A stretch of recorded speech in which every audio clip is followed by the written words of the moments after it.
मैंने सोचा था कि यहाँ पे साड़ियाँ बहुत महंगी होंगी, लेकिन ऐसा नहीं है। यहाँ पे साड़ियों के रेट बहुत रिजनेबल हैं। ये 1000-1200 की साड़ी मुझे बहुत पसंद आई है। कितनी सुंदर साड़ी है। और यहाँ पर और भी साड़ियों की वैरायटी बहुत अच्छी है। मैंने गिफ्ट पर्पज़ के हिसाब से ये 350 की साड़ी खरीदी है। मैंने ऐसी 20 साड़ियाँ अलग अलग प्रिंट्स की ली हैं, और जो बाज़ार में 500-600 से कम नहीं है। तो यहाँ पर वेडिंग कलेक्शन भी बहुत अच्छा है, लहंगे बहुत खूबसूरत हैं, और रेट भी काफ़ी रिजनेबल है। पहचाना? जय स्तंभ पृथ्वीराज चौक सतना। सूट यहीं से लेना, वरना घोड़ी हिनहिनाएगी। और अब साड़ी और लहंगा भी यहीं से लेना, वरना दुल्हन रूठ जाएगी। इस खबर के प्रायोजक हैं पूजा श्री डिटर्जेंट पाउडर व केक।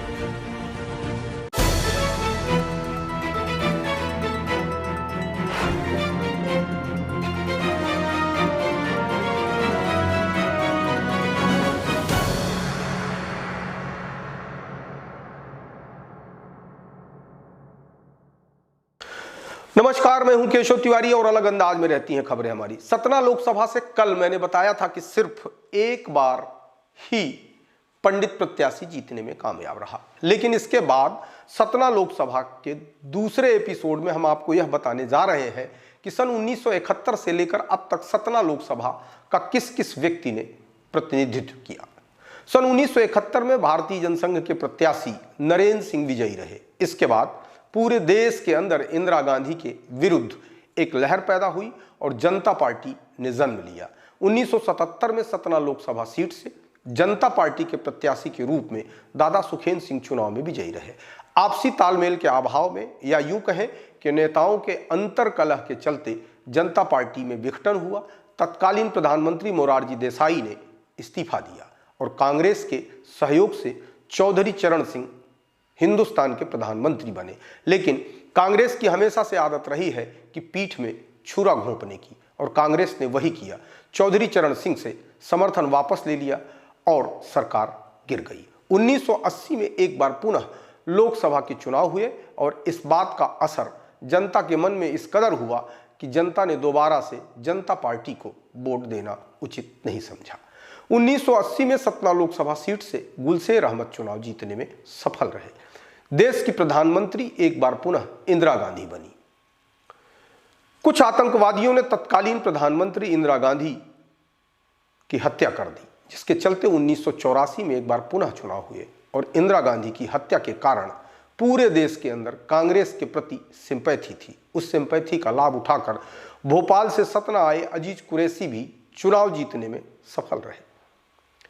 कांग्रेस प्रचंड बहुमत से चुनाव जीतने में कामयाब रही और देश के प्रधानमंत्री राजीव गांधी बने। राजीव गांधी की सरकार में मंत्री रहे बीपी सिंह ने इस्तीफा दिया और बोफोर्स कांड का हल्ला मचाया। बोफोर्स कांड के माध्यम से बीपी सिंह ने यह बताने की कोशिश की देश की जनता को बोफोर्स तोप में राजीव गांधी ने कमीशन खाया है, जिसके चलते 1989 में एक बार कांग्रेस के विरोधी दल फिर प्रभावी भूमिका में आ गए। भारतीय जनता पार्टी, देवीलाल, एनटी रामाराव, इन सब ने मिलकर बीपी सिंह का समर्थन किया। 1989 में कांग्रेस को बहुमत नहीं मिला और देश के प्रधानमंत्री भाजपा के सहयोग से बीपी सिंह बने। 1989 में सतना लोकसभा से एक बार पुनः दादा सुखेंद्र सिंह भारतीय जनता पार्टी की टिकट पर चुनाव जीतने में सफल रहे। भारतीय जनता पार्टी, जनता दल और तमाम अन्य दलों की लड़ाई झगड़े के कारण बीपी सिंह को इस्तीफा देना पड़ा और कांग्रेस के सहयोग से एक बार पुनः चंद्रशेखर देश के प्रधानमंत्री बने। लेकिन कांग्रेस ने जिस तरीके से चौधरी चरण सिंह की पीठ में छुरा घोंपा था, ठीक उसी तरीके से चंद्रशेखर की भी पीठ में छुरा घोंप दिया और चंद्रशेखर की भी सरकार गिर गई। 1991 में पुनः लोकसभा के चुनाव हुए, जिसमें सतना लोकसभा से अर्जुन सिंह चुनाव लड़े और जीते। देश के अंदर उस समय अर्जुन सिंह भी प्रधानमंत्री के दौड़ में थे, लेकिन बाजी पीवी नरसिम्हा राव बार ले गए। 5 साल सरकार चलाने के बाद नरसिम्हा राव ने अपने समकक्ष नेताओं को धूल में मिलाने की कोशिश की। उसी के चलते हिंदुस्तान के अंदर तिवारी कांग्रेस का जन्म हुआ। हालांकि इसके राष्ट्रीय अध्यक्ष नारायण दत्त तिवारी थे, लेकिन इस पूरे राजनीतिक दल का संचालन अर्जुन सिंह कर रहे थे। 1996 में अर्जुन सिंह तिवारी कांग्रेस की टिकट पर चुनाव लड़े और 1996 में विंध्य क्षेत्र में बहुजन समाज पार्टी का पर्याप्त उभार हो चुका था, जिसके चलते 1996 में बहुजन समाज पार्टी के प्रत्याशी सुखलाल कुशवाहा ने अर्जुन सिंह को बुरी तरह से पराजित किया।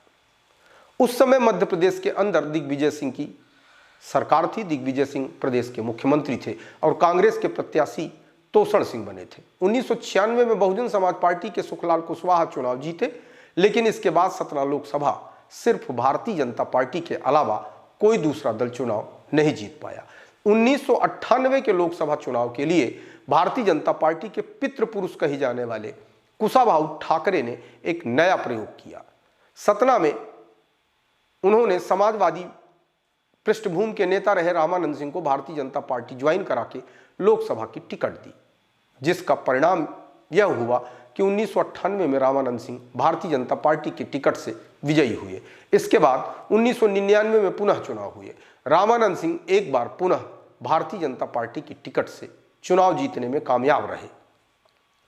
रामानंद सिंह के बाद भारतीय जनता पार्टी ने तत्कालीन जिला पंचायत के अध्यक्ष गणेश सिंह को भारतीय जनता पार्टी में प्रवेश दिलाया और लोकसभा की टिकट भी दी। 2004 से लगातार गणेश सिंह 4 बार सतना लोकसभा से सांसद निर्वाचित हुए। कुल मिलाकर कहने का अभिप्राय यह है कि पटेल समुदाय के नेता सतना लोकसभा से 6 बार चुनाव जीतने में सफल रहे। इसके अलावा 2 बार अल्पसंख्यक समुदाय के भी नेता सांसद बनने में कामयाब रहे। अर्जुन सिंह सिर्फ एक बार ही सतना से लोकसभा चुनाव जीत पाए।